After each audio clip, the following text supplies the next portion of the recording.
Alléluia. Alléluia. Shalom, peuple de Dieu. Est-ce que nous pouvons nous tenir debout? Je nous prie de nous tenir debout. Vous savez, il est bien dans ce genre de moment où je veux nous faire acclamer, n'est-ce pas, de nouveau notre Seigneur Jésus-Christ. Alléluia. Alléluia.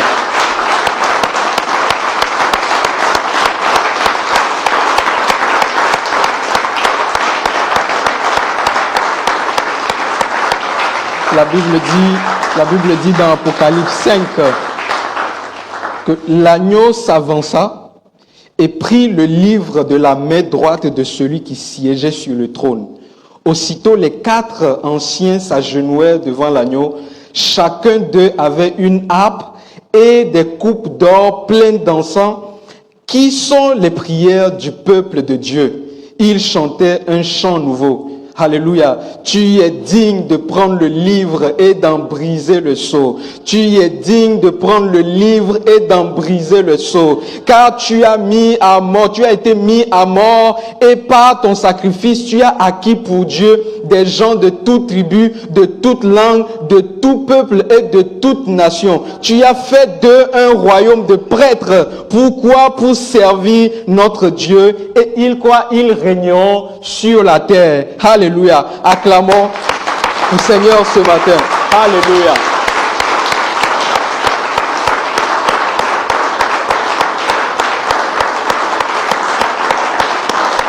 Yeah. Amen.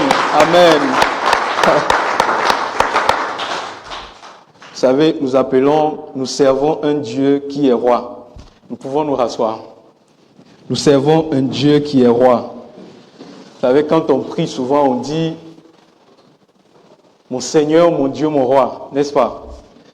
Nous servons un Père qui est roi.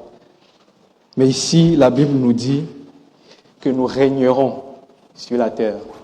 Nous régnerons avec lui. Amen. Le Fils fait de nous un royaume de sacrificateurs, un royaume de prêtres pour servir notre Dieu. Et nous régnerons avec lui. N'est-ce pas glorieux? N'est-ce pas glorieux? Vous savez, la gloire, c'est d'abord maintenant. Amen. C'est d'abord maintenant. Ce que le Seigneur nous promet, c'est sa gloire. Ça viendra, n'est-ce pas? Nous l'avons vu quand il viendra nous prendre avec lui. La Bible dit que lorsqu'il viendra, nous serons comme il est. Tel il est, tel aussi nous serons. Il dit, ce corps qui est physique, n'est-ce pas, va être semé mortel, mais il ressuscitera immortel. Amen. Il a acquis l'immortalité pour moi, il a acquis l'immortalité pour toi. Alléluia. Amen. Bien-aimés, je nous salue dans le beau et précieux nom de notre Seigneur Jésus-Christ. Amen. Ça va? Vous allez bien? Ça fait quelques jours, n'est-ce pas? Vous m'avez beaucoup manqué. Vous savez, le Seigneur Jésus a dit à ses disciples que j'ai désiré pendant longtemps prendre cette scène avec vous, prendre ce repas avec vous avant que je n'aille à la croix. J'ai envie de dire, depuis tout ce temps, j'ai désiré vous retrouver. Amen. J'ai désiré vous revoir. Que l'amour, la grâce et la paix de notre Seigneur donc soit le partage de chacun d'entre nous. Amen. Que cela touche chaque aspect de nos vies encore ce matin. Alléluia. Quelqu'un dit avec moi, gloire. Encore gloire. Une dernière fois, gloire. Amen. Depuis le début de ce mois, donc le Saint-Esprit, il plaît au Seigneur, n'est-ce pas, de nous révéler des choses sur cette notion de gloire que nous avons commencé depuis le début de mois. Et si vous êtes d'accord avec moi, et je l'espère, c'est que tous ces enseignements qui sont apportés sont des délices pour nos âmes. Amen. Qui l'a déjà expérimenté? Depuis la première prédication, deuxième prédication, les affermissements. Quand on dit gloire, ça fait du bien à nos oreilles. Ça plaît à l'âme. Et c'est pas juste pour nous flatter. C'est la promesse que le Seigneur nous réserve. Amen. Ça, c'est notre lot. C'est notre partage. Et la parole de Dieu nous dit que, oui, il est important pour nous d'être transformés. n'est-ce pas, d'être transformés pour pouvoir expérimenter cette gloire-là. Et le Seigneur se plaît, depuis le début de ce mois, à illuminer notre intelligence, à éclairer notre intelligence. Et la Bible dit que lorsque l'intelligence est éclairée, qu'est-ce qui se passe? Nous pouvons expérimenter la transformation. Amen. Il dit, soyez transformés par le renouvellement de quoi? De votre intelligence. Et lorsque l'intelligence est transformée, nous vivons la gloire. N'est-ce pas merveilleux?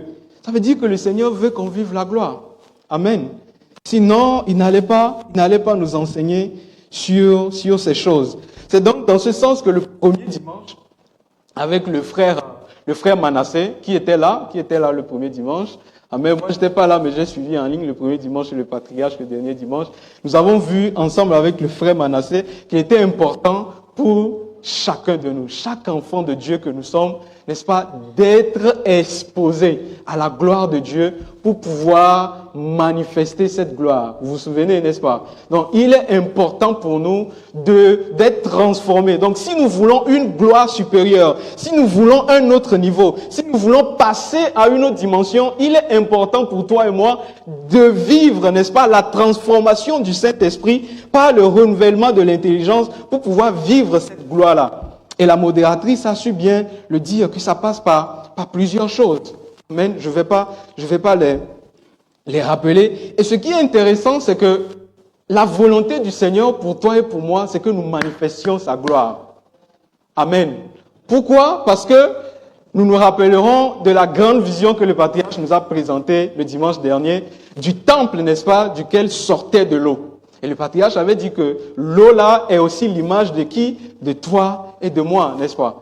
Pour bénir les nations, pour bénir les vies. Dieu veut donc qu'au travers de toi et de moi, sa gloire soit vue, n'est-ce pas, dans ce monde, pour pouvoir toucher les gens. Dieu veut remplir son temple. Dieu veut remplir on va dire quoi? Sa ville, n'est-ce pas? La nouvelle Jérusalem. Des gens de tous les peuples, de toutes les nations.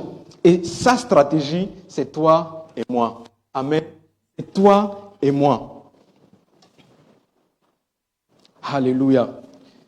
Le Seigneur veut faire de toi et de moi messagers de la bonne nouvelle. Amen. Messagers de la bonne nouvelle. Et le thème, n'est-ce pas, moi aussi je vais dans cette logique de gloire. Amen.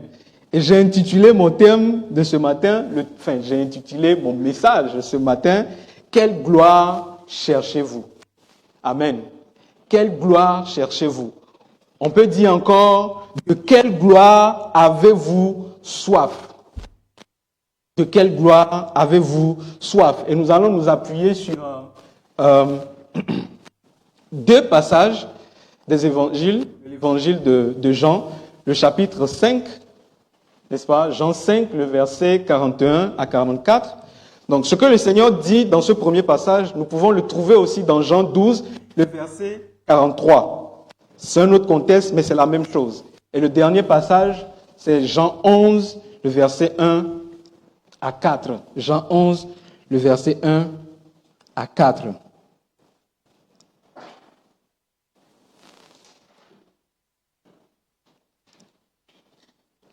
Je lis pour nous la parole de Dieu.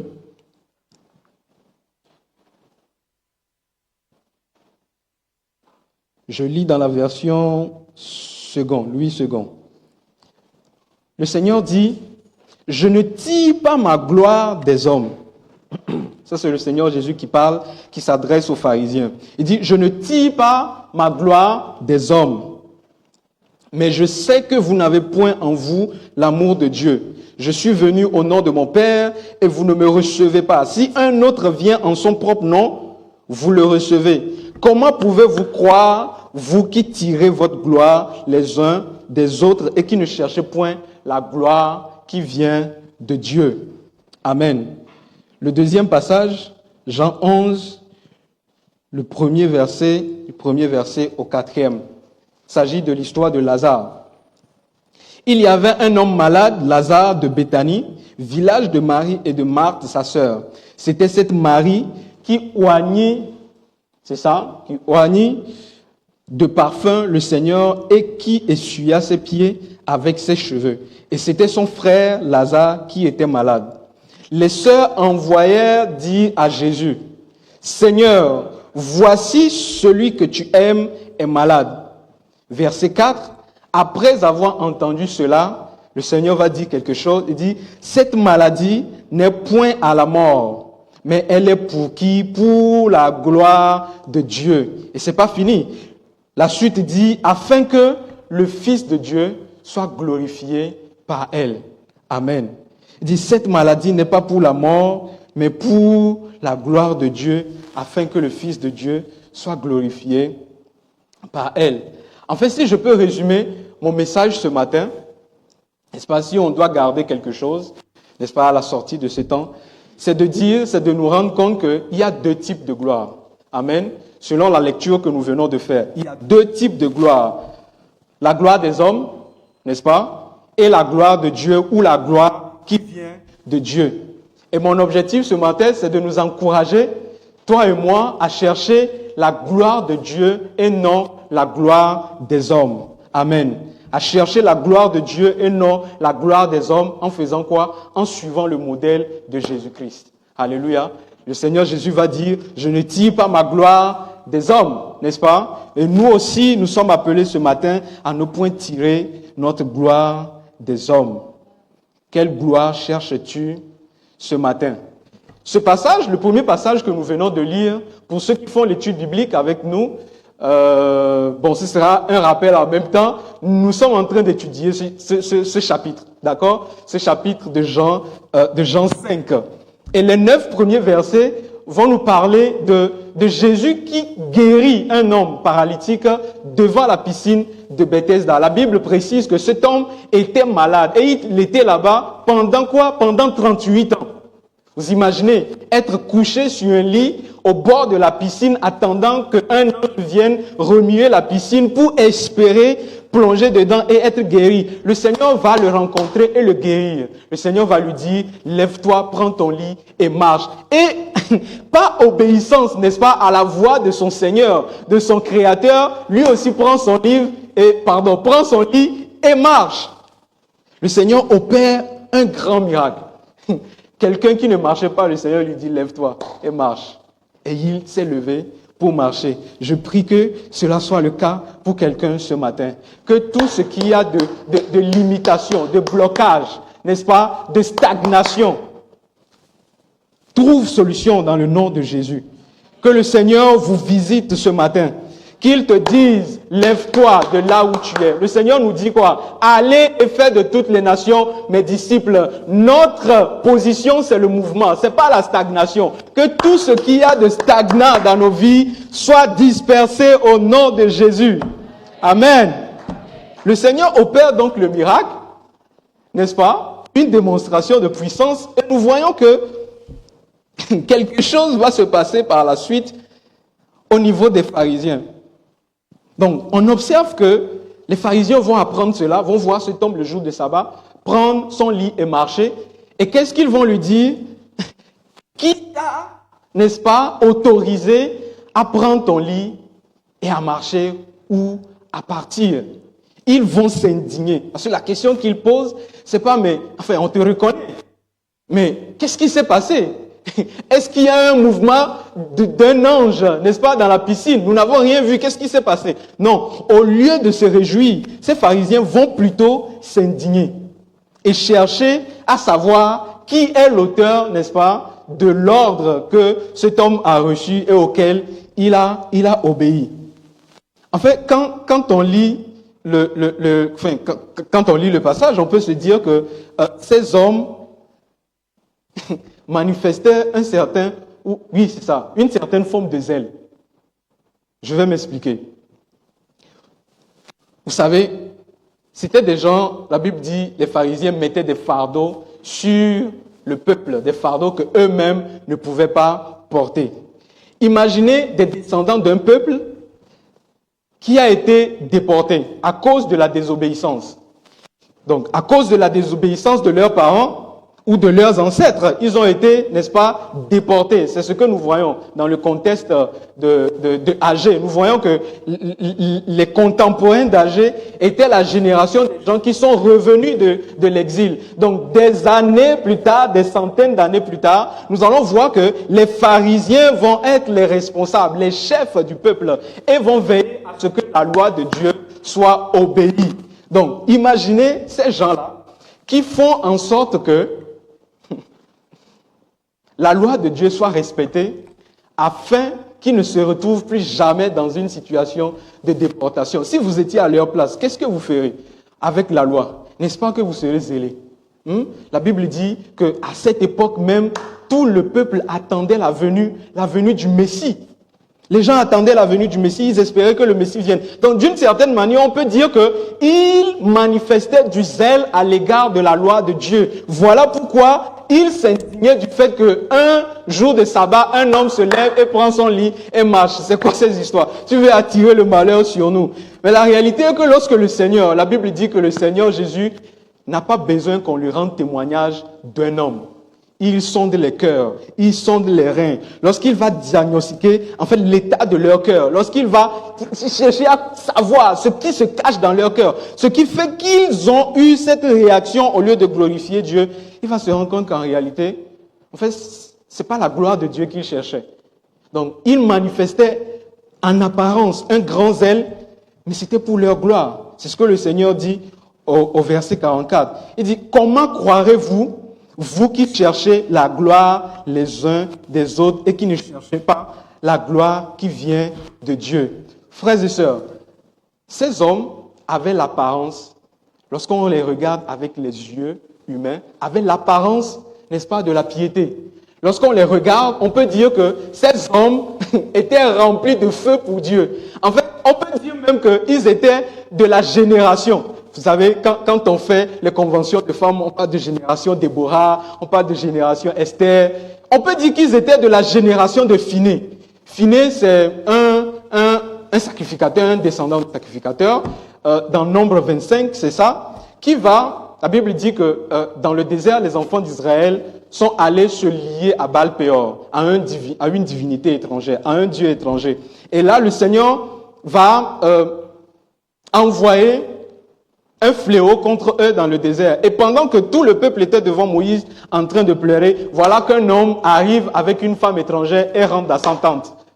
Alors, Phiné va être animé d'une colère, rentrer dans la tente et tuer cet homme-là avec la femme. Et le Seigneur va lui dire, parce qu'il a été animé de mon zèle, dis-lui que j'établis une alliance de paix avec lui. On peut dire que les pharisiens étaient de la génération de Phiné, parce qu'ils ont été animés d'un zèle pour le Seigneur. Mais la réalité est que ce n'est pas le cas. Donc, ils ont manifesté du zèle, mais pour un objectif qui est leur propre gloire. Qui est leur propre gloire. Waouh!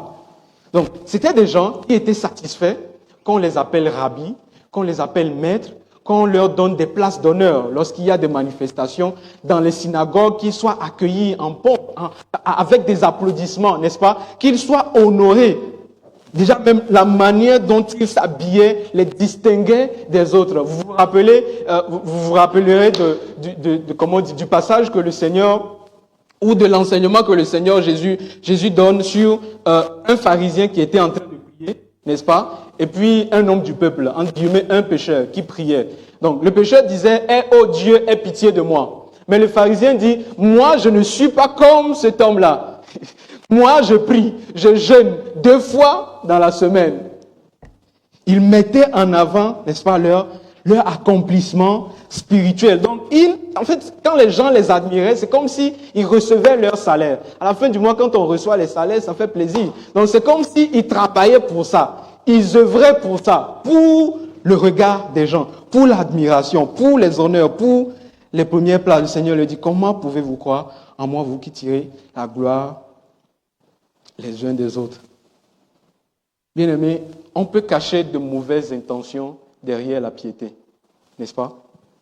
C'est ce que nous voyons. On peut cacher de mauvaises intentions derrière la piété. On peut prêcher, c'est vrai. Je parle en même temps pour moi aussi. On peut prêcher, on peut chanter. On peut être dans une commission, dans un département. On peut donner de l'argent à ceux qui en ont besoin. On peut venir en aide aux gens qui sont dehors. Mais pour quel objectif est-ce que nous le faisons? Est-ce que c'est pour la gloire de Dieu ou bien c'est pour notre propre gloire? Est-ce que c'est pour la gloire de Dieu ou c'est pour notre propre gloire? Dans l'église, souvent, il y a des gens qui aiment prier à haute voix. Est-ce que c'est pour qu'on les catégorise comme des spirituels et qu'ils reçoivent l'honneur, n'est-ce pas, qui est dû au fait qu'on te catégorise comme spirituel, ou bien c'est pour la gloire de Dieu? Je pense que la question mérite d'être posée, n'est-ce pas? Lorsqu'on crie, lorsqu'on parle, parfois on s'habille d'une certaine manière pour appartenir à une classe, pour donner l'impression que nous ne sommes pas au même niveau que les autres. Est-ce que c'est pour la gloire de Dieu ou c'est pour notre gloire? Quand je fais des prêts pour aller payer un téléphone, à payer sur je ne sais pas combien de mois, pour qu'on dise que moi aussi j'ai, est-ce que c'est pour la gloire de Dieu ou pour la gloire des hommes? On peut s'habiller pour la gloire des hommes, hein, n'est-ce pas? Tu viens à l'église le dimanche, bien sapé, tu ne reçois pas de compliments. Des gars. C'est pour la gloire de Dieu ou pour ta propre gloire?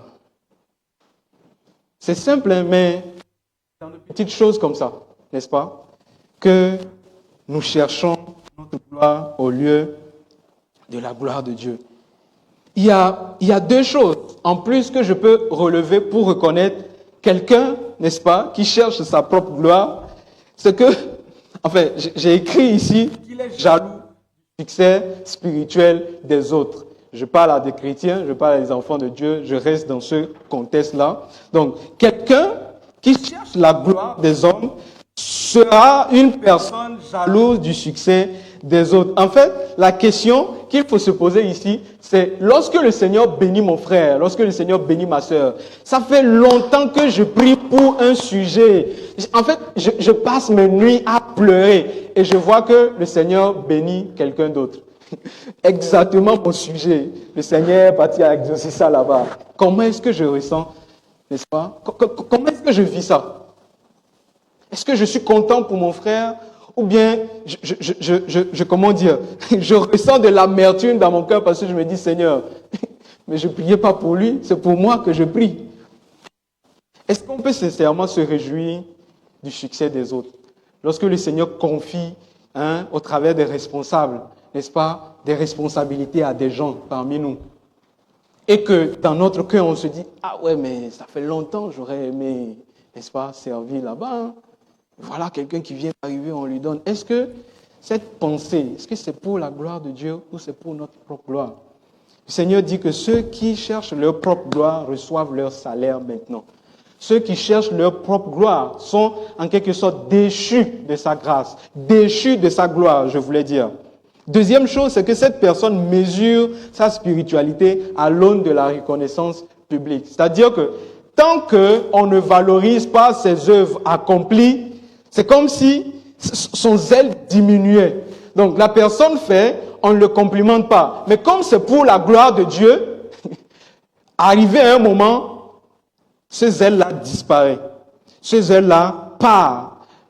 Et cela montre en réalité que la personne ne faisait pas ces choses pour la gloire de Dieu, mais pour sa propre gloire, pour avoir une position dans l'église, pour être bien vu des responsables, n'est-ce pas? Parfois, on peut intégrer, je disais ça aux ouvriers, on peut intégrer une commission avec pour but de recevoir les admirations des responsables. Ah oui, bon, ça fait trop longtemps que je suis dans l'anonymat. Il faut commencer à faire des activités pour que les pasteurs m'appellent. Pour que le pasteur, n'est-ce pas, cherche après moi, comment est-ce que je vais. En fait, c'est comme si la personne se nourrissait de l'attention des responsables. Et tout ce qu'il fait maintenant, il le fait ou elle le fait pour cela. Est-ce que nos bonnes œuvres perdent de leur saveur lorsque personne ne les voit?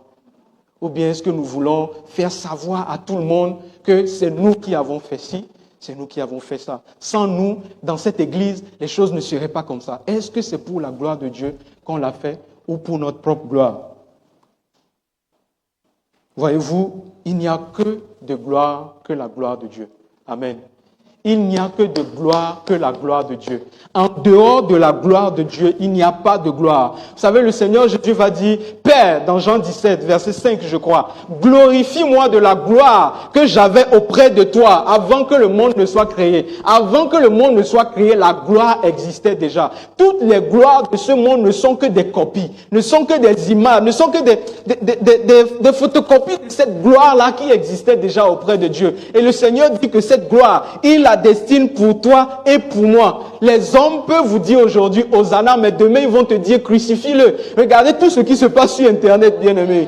Les choses se passent de telle sorte qu'une seule publication peut suffire pour que tu perdes tous tes partenaires, tous tes abonnés, tous tes privilèges. Tu peux avoir une voiture, tu es quelqu'un, n'est-ce pas? Tu frimes, comme on aime le dire. Tu fais un accident, on ne le souhaite pas. Ou la voiture fait un accident, c'est cabossé, méconnaissable. Bon, où est la gloire? Où est la gloire? Tu te bats, j'ai envie de dire, tu travailles chaque jour, n'est-ce pas? Pour avoir une maison, pour qu'on dise que tu as réussi. Il y a des gens qui vivent pour la gloire des hommes. Comment? En étant en comparaison, dans les familles, en étant en comparaison les uns avec les autres, pour qu'on dise que moi aussi j'ai réussi. Dans ma famille aussi, on peut réussir. Est-ce que c'est pour la gloire de Dieu, pour nous enfants de Dieu, quand on le fait, ou c'est pour la gloire des hommes? Demain, un incendie arrive, on ne le souhaite pas. Toutes ces choses partent. Toutes ces choses partent. Vous savez, la gloire des hommes, est passagère. La gloire des hommes est fragile. La gloire des hommes passe. La gloire des hommes... Chercher la gloire des hommes. En fait, je pensais à ça, je me dis, quelque part, quand on voit ce que le Seigneur nous réserve, c'est avoir peu d'ambition, quoi.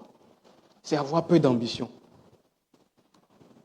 Et il vaut mieux pour nous, bien-aimés, ce matin, de chercher la gloire de Dieu plutôt que la gloire qui vient des hommes. Et c'est l'exemple que le Seigneur nous donne dans Jean 5, le verset 41. N'est-ce pas, que nous avons lu. Il dit, moi, je ne tire pas ma gloire des hommes. Il dit, je ne tire pas ma gloire des hommes. Je ne tire pas ma gloire des hommes.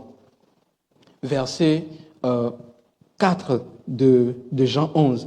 Il dit, cette maladie n'est point à la mort, mais à la gloire de Dieu, afin que le Fils de Dieu soit glorifié par elle. Voyez-vous, le Seigneur, lorsqu'il arrête, lorsqu'il décide de ne pas partir guérir Lazare, humainement parlant, on peut dire que c'est méchant, n'est-ce pas? On est venu te dire celui que tu aimes. Jouer un peu sur tes émotions. Tu es resté dur. 4 jours après, tu décides de partir. On peut dire que ça a été méchant, entre guillemets, de laisser celui qu'on aime mourir. Mais le Seigneur était dans une optique de chercher la gloire de Dieu. Le Seigneur ne faisait pas simplement que guérir. En fait, il communiquait quelque chose. Il se révélait, il se montrait. Et dans sa méthodologie, en fait, comment est-ce que je peux rendre gloire à Dieu? Comment est-ce que mon Père peut être glorifié par cette situation? C'était ça son objectif. De sorte qu'il est en mesure, lorsqu'il s'est rendu compte que cette maladie n'est pas pour la mort, mais pour la gloire de Dieu, de laisser Lazare dans le tombeau après 4 jours, au point où quand il vient, on lui dit qu'il sent déjà. Là où la situation est impossible pour les hommes, c'est là que la gloire de Dieu se manifeste. C'est là que Dieu manifeste sa gloire. Et le Seigneur était dans cette optique de chercher la gloire de Dieu. Donc là où les pharisiens cherchaient leur exaltation, Jésus ne cherchait que la gloire, la glorification du Père. Donc là où ces pharisiens-là cherchaient à protéger leur réputation, le Seigneur expose sa propre vie pour que Dieu soit glorifié. Pour que Dieu soit glorifié. Voilà pourquoi au chapitre 6, donc juste après cela, la Bible nous dit que, au verset 15, que les Juifs vont venir pour le faire roi. Ok? Et il va quoi? Qui connaît la suite, ce que le Seigneur va faire? Verset 15. Les Juifs viennent pour faire de Jésus roi. Qu'est-ce que le Seigneur fait? Voilà, il s'esquive, il fuit. La Bible dit qu'il part s'installer sur la montagne pour être seul. Il a fui la gloire des hommes. Il a fui les honneurs. Il a fui parce qu'il sait que ce n'est pas ce à quoi le Père l'appelle. C'est parce qu'il cherchait la gloire de son Père que lorsque l'ennemi est venu dans le désert pour lui dire « Prosterne-toi devant moi et je te donnerai tous ces royaumes avec leur gloire », il a dit « Mais tu me parles de quoi? Avant que le monde ne soit créé, j'étais dans la gloire. Qu'est-ce que tu me proposes ?» Enfin, il faut être, comme je le dis, manquer d'ambition, manquer de conscience de qui on est pour aller, n'est-ce pas? Le Seigneur va dire non. Et remarquez avec moi que le Seigneur, lorsqu'il dit cette maladie n'est pas pour la mort, il dit c'est pour la gloire de Dieu. Je remarque une chose, pour la gloire de Dieu. Deuxième chose, afin que le Fils de Dieu soit glorifié par elle. En fait, comment est-ce que Dieu est glorifié? Et puis le Fils de Dieu est aussi glorifié en même temps par l'acte qui est posé. En fait, lorsque le Père est glorifié, le Fils aussi l'est. Amen. Lorsque le Père est glorifié, le Fils aussi est glorifié. En cherchant à faire la volonté du Père, le Père aussi fait éclater la gloire du Fils aux yeux des hommes. Voilà pourquoi, sur la montagne, alors qu'il priait, la Bible nous dit que la gloire pouvait, n'est-ce pas, se manifester sur lui, au point que son vêtement soit transformé, au point que son corps soit transformé et soit d'un blanc que les apôtres n'avaient jamais vu. Parce que lorsqu'on lit le passage, il nous dit, en fait c'était blanc, tellement blanc qu'il n'y a pas de blanchisseur qui soit capable de blanchir ça comme ça. C'était ça, la gloire. Et le Seigneur va leur dire de ne pas le dire aux gens. Donc je vois ici deux applications pour nous. Lorsque nous cherchons la gloire de Dieu, un peu comme Jésus-Christ, en fait ce qui se passe dans nos vies, c'est que la gloire que nous cherchons se manifeste aussi dans nos vies. C'est-à-dire que nous devenons porteurs, participants de cette gloire-là. Amen. Lorsque nous cherchons la gloire de Dieu, bien-aimés, cette gloire jaillit sur nous. Nous cherchons la gloire de Dieu, nous participons à cette gloire. Lorsque nous glorifions Dieu, en réalité, nous confirmons que nous sommes porteurs de cette gloire. Nous confirmons qu'en réalité, nous sommes dans une logique de gloire. Nous sommes dans une logique d'atteindre la gloire de Dieu. Et cela, en réalité, lorsque la gloire va se manifester dans nos vies, je pense que cela a deux aspects, deux conséquences. En tout cas, je le résume comme ça. Premièrement, je l'ai appelé les bénédictions matérielles. Amen. Les bénédictions matérielles. Et deuxièmement, je l'ai intitulé « La béatitude des outragés ». Amen.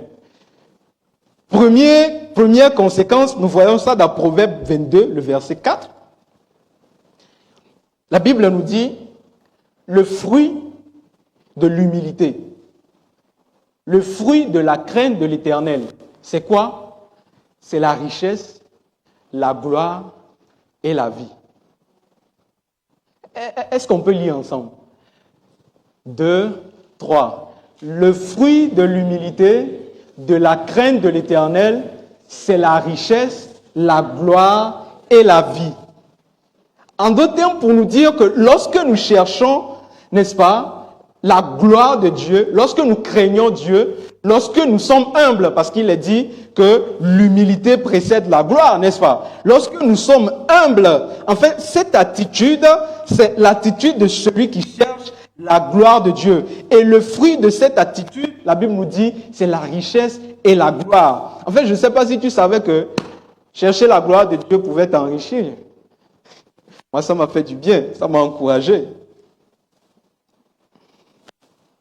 Le Seigneur n'a pas peur de confier des bénédictions à quelqu'un, enfin de bénir, voilà, je vais dire ça comme ça, de bénir quelqu'un qui cherche sa gloire. Parce qu'il lui fait confiance. Parce qu'il sait que cette personne-là ne cherche pas sa propre gloire. Parce qu'il sait que s'il lui confie ses bénédictions, ça sera bien utilisé. Ça sera pour sa gloire. n'est-ce pas? C'est-à-dire que cette personne-là cherchera à le glorifier, même avec les bénédictions matérielles. Donc si le Seigneur voit que, en donnant ce travail à cet enfant, en fait, ma gloire va éclater dans cette entreprise, il va lui donner ce travail. Lorsque le Seigneur voit que, ça, si je lui donne, ma gloire va éclater. Pourquoi le Seigneur va hésiter de nous confier ces choses? Pourquoi? Pourquoi? Je ne sais pas si vous êtes d'accord avec moi. Le Seigneur va les confier pleinement et avec abondance. Alléluia. La deuxième chose que j'ai dit, c'est la béatitude des outragés. Nous voyons ça dans 1 Pierre 4, le verset 14. L'apôtre Paul et l'apôtre Pierre, autant pour moi, dit, si vous êtes outragés pour le nom de Christ, vous êtes heureux. Si vous êtes outragés pour le nom de Christ, vous êtes heureux. Parce que l'Esprit de gloire, l'Esprit de Dieu repose sur vous. On parle de béatitude. Parce que dans Matthieu 5, le Seigneur va parler, n'est-ce pas, de heureux les pauvres, heureux. Et on parle de cela comme des béatitudes. Ce passage aussi est une béatitude pour nous ce matin. C'est que quand on est insulté, quand on est persécuté, quand on est ostracisé parce que nous cherchons la gloire de Dieu, le Seigneur dit, en réalité, c'est parce que l'Esprit de gloire repose sur nous. Amen. C'est parce que l'Esprit de gloire repose sur nous. Donc en réalité, on peut avoir les richesses, mais on peut avoir aussi, les persécutions et toutes ces choses. Mais le Seigneur dit, lorsque ces choses arriveront, réjouissez-vous, soyez heureux, soyez dans la joie, parce que l'Esprit de gloire repose sur vous. Cela doit en réalité confirmer votre position. Vous êtes dans la gloire, vous participez à sa gloire. Alléluia. Est-ce que tu préfères ce matin la gloire des hommes ou la gloire de Dieu? Amen. Je ne sais pas de quelle gloire vous avez soif ce matin. Mais vous savez, lorsque l'Esprit de gloire repose sur nous, le monde nous rejettera, n'est-ce pas? Mais Dieu nous glorifiera. Lorsque les hommes vont nous mépriser, l'Esprit de gloire nous habitera pleinement. Lorsqu'on va perdre de la reconnaissance des hommes, nous gagnerons en approbation de Dieu. Amen. Et quand on nous critique parce que nous refusons de participer à certaines choses, certaines conversations, de nous comporter comme les gens de ce monde, bien-aimés, réjouissons-nous parce que l'Esprit de gloire repose sur chacun de nous. Je prie ce matin que quand nous nous levons chaque matin, nous puissions nous poser la question, quelle gloire est-ce que nous allons chercher aujourd'hui? Amen. Quelle gloire est-ce que nous allons chercher aujourd'hui? Dans Hébreux, dernier passage que je vais lire, Hébreux 2, le verset 10, la Bible dit, Hébreux 2, c'est ça, verset 10, la Bible dit, il convenait, je vais lire la version Bible expliquée, en effet, il convenait que Dieu, qui crée et maintient toutes choses, élève Jésus à la perfection au travers de la souffrance.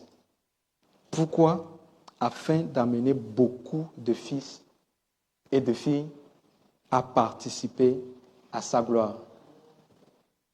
Afin d'amener beaucoup de fils et de filles à participer à sa gloire. Car Jésus est celui qui conduit au salut. Bien-aimé, ton nom est gloire. Amen. Ta position est glorieuse. Ta destinée est glorieuse. Je ne fais que proclamer la parole. Je ne vous flatte pas. Alléluia. Ta personne est glorieuse. Amen. Ce qui t'attend devant est glorieux. Alléluia. Que le Seigneur nous bénisse et bénisse sa parole. Amen.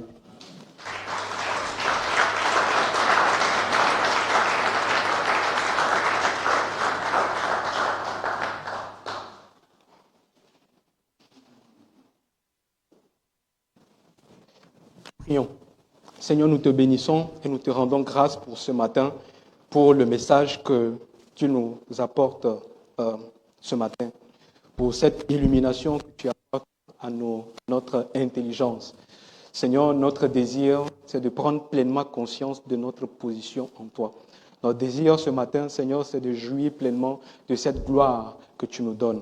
Seigneur, ce que tu nous réserves est bien plus grand que ce que nous pouvons expérimenter, Seigneur, dans ce monde aujourd'hui. Voilà pourquoi il est écrit au sujet de Moïse. Il n'a pas regardé au trésor d'Égypte, mais il a préféré plutôt partir afin de prendre part à la gloire du Christ. Seigneur, ce matin encore, nous voulons renoncer, Seigneur, à toute tendance, à toute manière, vaine manière, Seigneur, de nous conduire, qui nous amène à chercher la gloire des hommes plutôt que ta gloire. Seigneur, nous décidons ce matin de faire de la recherche de ta gloire notre objectif numéro 1, notre objectif ultime, ce pourquoi nous vivons. Seigneur, nous désirons que par nos vies, Seigneur, les hommes puissent te voir. N'est-il pas écrit dans Habakkuk 2 que tu veux que le monde soit rempli de la connaissance de ta gloire? Seigneur, fais de chacun de nous, fais de ma sœur, fais de mon frère, fais de moi, Seigneur, des messagers de cette gloire, des porteurs de cette gloire. Seigneur, afin que ta maison, afin que Jérusalem, afin que Sion soit rempli des hommes de toute nation, de toute tribu, de toute langue, à la gloire, à ta gloire, à la gloire de ton nom seul, maintenant et dans les siècles à venir. C'est dans le nom de Jésus que nous avons prié. Amen.